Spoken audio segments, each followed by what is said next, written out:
Practice number 5, got number 6 on Saturday over at Acrisure, same, weather permitting. And, I told our guys after practice today, we've really practiced good. Practice 1, practice 3, and practice 5. 2 and 3 were average, in my opinion. I told them, you guys only practice on odd days. I don't know if there's a union or not, but I said if they got to get an even day in, which is, Saturday, which should be a good one. So, happy with where we are after 5. We'll really find out where we are. We've had really, when I look at it, we've had 18 live snaps so far, but we'll get to go live on Saturday. We've done a great job of keeping our guys safe and up off the ground. I think doing this much stud, I don't know if I've ever gone 5 practices and only had 18 snaps alive. So we'll find out Saturday what we have. Questions?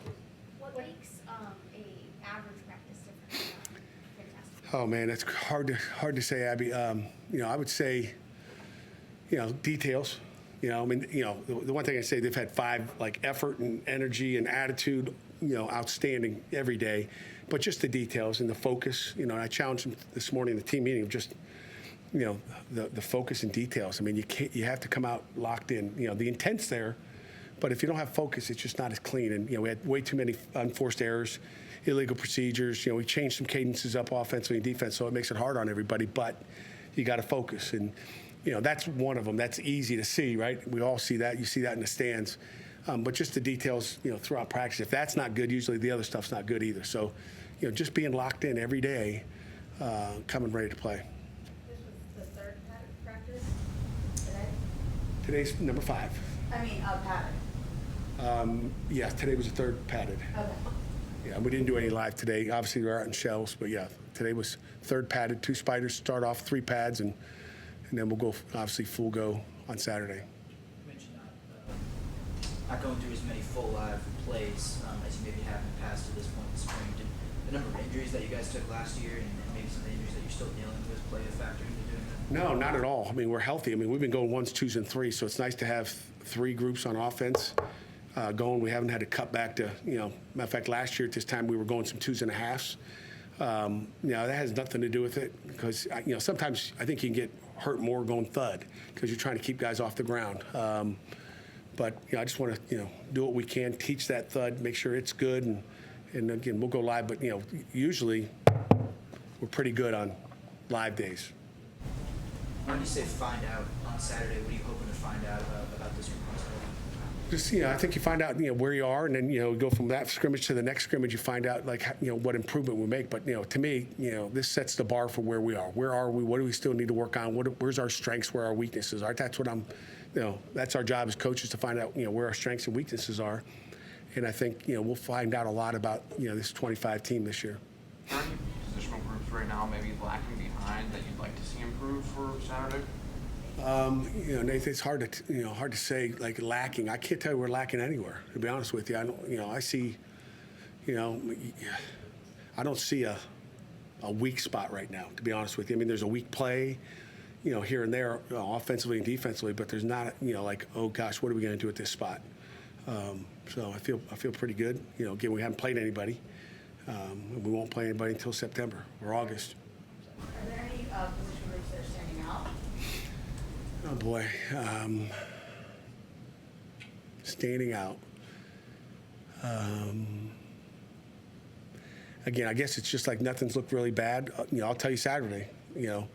I would have said yesterday or Thursday. Just the amount of offsides on the defense and the illegal procedures on offense.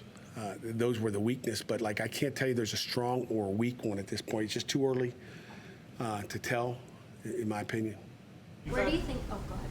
But you've had corners with decent size in the past, some good length like Pinnock or Amari Mathis, Dane Jackson, guys like that. You feel like you have a lot of length in corner this year, like a guy like Shadarian Harrison. Looks like he's tall, long arms. I mean, Rashad Battle's not probably going to go this spring, but Rashad Battle's big. As you said, Drip is Shadarian, nicknamed Drip. He goes by Drip. Drip, Taman, those we got long corners, and they can run. Rashawn Murray's been fun to watch out there. Looking forward to seeing him on Saturday. New guy, lights are turning on in the stadium. So we're long at corner, and Sean Lee's not the longest guy in the world, but he's a competitor as well. I know Sean had a couple of takeaway stickers on his helmet. How's he making that? Sean Lee, did you say? Yeah, Sean Lee. Yeah, he's a competitor now. I mean, he's a football player. Again, we'll find out Saturday. Where do you think you guys have improved the most from practice 1 to practice 5? Hard to gauge. I mean, you have to have a magnifying glass to say that, but I think we've improved everywhere, and we'll find out where we lack.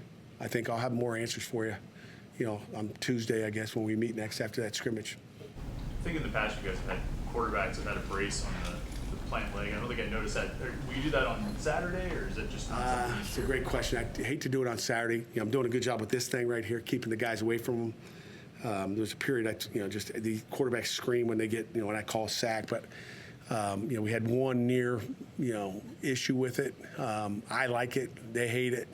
So they fight me on it, until you have an issue, it's not an issue, right? But, it's that plant leg. Usually we have it on their plant leg. Duggar would have it on his right. Everybody else would have it on their left. So, you recommend and. I'm sorry, is it harder to convince guys like Eli and Julian to wear it because of their? They want to run. They want to be able to run, and I forget even if Eli wore it in the games last year. I don't think he did, right?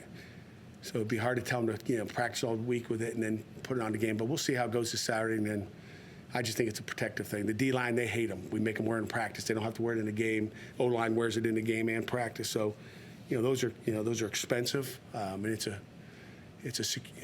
insurance. It's protecting our guys. With Ja'Kurian Turner being a freshman and only 4 running I'm backs. sorry, Nathan. Ja'Kurian Turner Okay. Being a freshman and only 4 running backs in the room right now.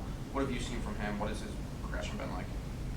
Ja'Kurian's doing a nice job. I mean, really all 4 tailbacks. I'm impressed with all of them. But Ja'Kurian's done a nice job. And again, he can go out and play receiver as well. But I think he's done a nice job in the backfield. He's got good vision, makes people miss, and he's mature. And that's it. We got an older guy back there too. So his maturity and it shows out there.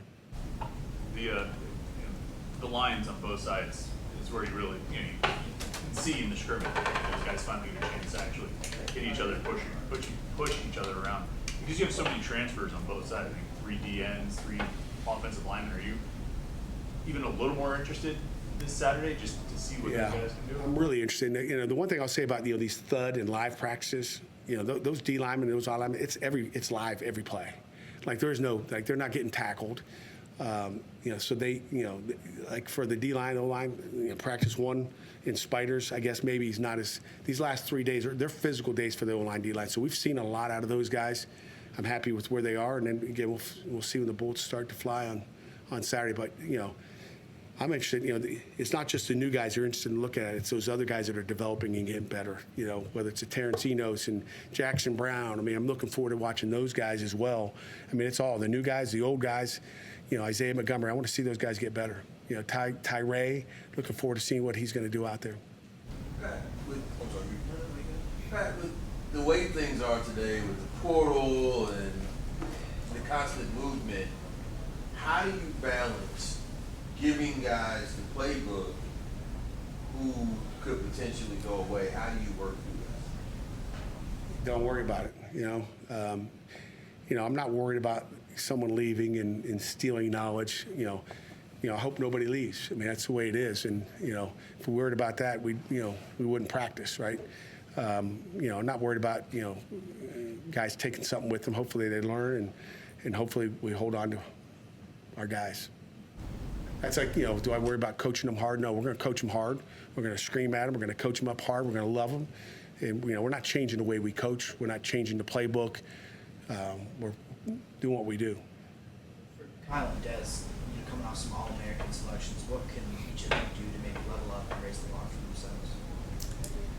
themselves? They both got cut-ups of the things they, like a bad cut-up. We know all the highlights. They don't have to keep watching those bad plays, but they can look at all their physical and mentals on the year. They can go in there and watch, hey, physically, these are my problems, whether it be a physical read or a physical block. And then mentally, did they have a missed ID in protection? Did Kyle line up wrong? Did he, blitz wrong? So they, All-American or not, I mean, they can, they can get a lot better than everybody can, and they've taken that approach this spring. Anything final? All right, guys, thanks.